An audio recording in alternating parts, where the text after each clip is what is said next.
Les régions de la Kara et des savanes du Togo manquent des infrastructures d'eau et d'assainissement adéquates. Dans ce reportage, vous écouterez les témoignages frappants sur les problèmes auxquels sont confrontées les populations de Kara et de Dapaon. Assainissement Kara Dapaon, grand reportage réalisé par François Kwame. Tout comme le secteur de l'eau, la ville de Kara est aussi confrontée à un sérieux manque d'infrastructures en assainissement, que ce soit la canalisation des eaux pluviales ou encore le traitement des déchets ménagers. Tout est à l'étape embryonnaire selon le directeur régional de l'eau et de l'assainissement à Kara, Koulou Karka Gaston. Vraiment, l'assainissement dans la zone de la Kara, actuellement, il est embryonnaire, surtout l'assainissement des eaux pluviales. La collecte des eaux pluviales est assurée par quelques caniveaux réalisés en ville lors de la construction des voies. C'est eux qui fonctionnent, mais vraiment difficilement parce que leur calcul n'a pas tenu compte vraiment de l'explosion démographique que nous ressentons maintenant. Le problème est plus profond que ce que vient de nous dire le directeur régional de l'eau et de l'assainissement à Kara. Selon le coordonnateur du bureau du Centre régional pour l'eau potable et l'assainissement, dans cette région, les eaux usées sont jetées partout, les bouts de vidange quelque part dans la nature ou encore dans la brousse sans aucune mesure d'hygiène. Et les statistiques en disent long, seulement une maison sur 4 dispose de latrines. Autrement dit, seulement 25% des habitants de Kara disposent d'infrastructures d'assainissement de base. Kanikuvi Bosco. Comme au niveau du pays, l'assainissement au niveau de la région de la Kara n'est pas réduisant également.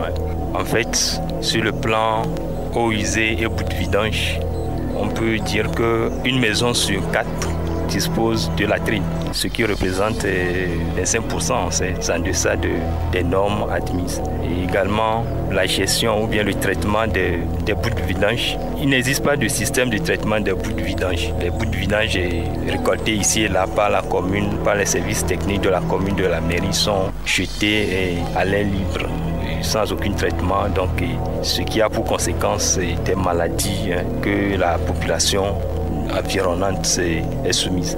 Des chiffres confirmés par des réalités. Selon cet élève, aller aux toilettes, c'est très difficile dans leur milieu. Pas de latrine, donc il faut aller dans les champs ou encore dans la brousse. Une situation inimaginable en ce 21e siècle. Bon, ici, aller aux toilettes, c'est une souffrance parce que les gens n'ont pas de WC. Et bon, les gens sont obligés d'aller un peu partout faire leurs besoins et qui influencent la santé. Parce que bon, comme les gens n'ont pas de WC pour faire leurs besoins, ils font un peu en désordre. Bon, pendant la saison sèche, le vent peut emporter les déchets qui seront déposés sur les nourritures et puis les gens seront malades. Alors vous-même, est-ce que vous vous êtes tenté des fois d'aller dans la brousse, déféquer à l'air libre? Bon, au fait, moi, je vais dans la brousse, mais je tiens toujours une roue. Et bon, je fais un tour à la fin, je couvre. Et tu penses que c'est la bonne habitude? Bon, ce n'est pas une bonne habitude, mais compte tenu des moyens, on est obligé de se protéger, mais même si ça ne va pas. Si les autorités pouvaient nous aider en construisant des WC pour nous, ça m'intéresserait. Ici, pour aller aux toilettes, nous allons dans les brousses parce qu'il n'y a pas les WC. Alors, et toi-même, c'est comme ça que tu fais souvent? Oui, c'est comme ça. Je vais dans les brousses. Est-ce que c'est bon? Non, c'est pas bon. C'est pas bon d'aller dans les brousses. C'est parce qu'il n'y a pas les WC. Donc, la grande partie des maisons ici n'ont pas de WC? Non, il n'y a pas. Il n'y a pas les WC. Un peu plus au nord du pays, la situation est la même. Exemple de Dapaon, cette ville qui ne dispose que de 2 caniveaux selon Moguku Toja, animateur à la direction régionale de l'eau de l'assainissement dans les savanes. Dans la ville de Dapaon même, il n'y a pas tellement de caniveaux. C'est sur 2 voies seulement en ville là-bas qu'il y a des caniveaux. Sinon le reste, aucune rue n'a de caniveaux. Des caniveaux modernes qui répondent vraiment au contexte actuel? Bon, ça ne peut pas répondre au contexte actuel. Ça ne peut pas répondre au contexte actuel. Ailleurs, ce n'est pas fermé, ça se bouche même. Quelles sont les conséquences de cette non-disponibilité des caniveaux à Dapaon? La non-existence des caniveaux, d'abord, c'est qu'à vue d'œil, ce qui est direct, ça dégrade les rues. Donc en saison pluvieuse, c'est difficile de circuler. Il faut qu'à chaque fin de saison comme ça, saison pluvieuse, qu'on remblaye d'abord les routes pour pouvoir circuler librement. Ensuite, c'est une source de pollution pour la population urbaine.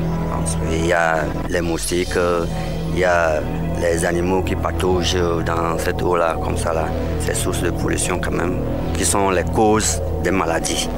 Et dans ce village de Machougou, situé à 27 km de la ville de Dapaon, la population est estimée à 430 personnes. Et là-bas, il n'y a aucune latrine, sauf une construite dans l'enceinte de l'école primaire publique. Il n'y a presque rien, quoi. C'est sauf à l'école, il y a une seule latrine. Donc dans tout le village, il n'y a plus de latrine. Comment est-ce que les gens font pour leurs besoins et autres? Pour les besoins, c'est dans la nature, hein. Il défèque dans la nature comme ça. Il suffit de trouver quelque part où on peut se cacher pour qu'on ne te voit pas. Bon, tu fais ton besoin. Est-ce que cette habitude n'occasionne pas beaucoup de dégâts sur le plan sanitaire? Oui, la communauté même le reconnaît. Il défèque dans la nature et c'est ça qui est l'occasion des maladies diarrhéiques et le choléra et consorts. Quand vous parlez de manque de toilettes et autres aujourd'hui, est-ce que c'est la même situation un peu partout ici à Dapaon? À Dapaon, c'est presque la même situation, mais il y a quand même des endroits où il y a des organismes, des ONG qui ont fait beaucoup de toilettes. Un avis largement partagé par cette habitante qui demande une assistance. Pour se satisfaire, c'est dans les montagnes ou bien dans ces arbres que vous voyez là-bas. Sans structure d'assainissement, donc vous voyez, c'est les cultures qui sont à côté. Donc quelqu'un peut se cacher dedans, faire ses besoins. Donc ça revient vers le forage, ça peut polluer encore le forage.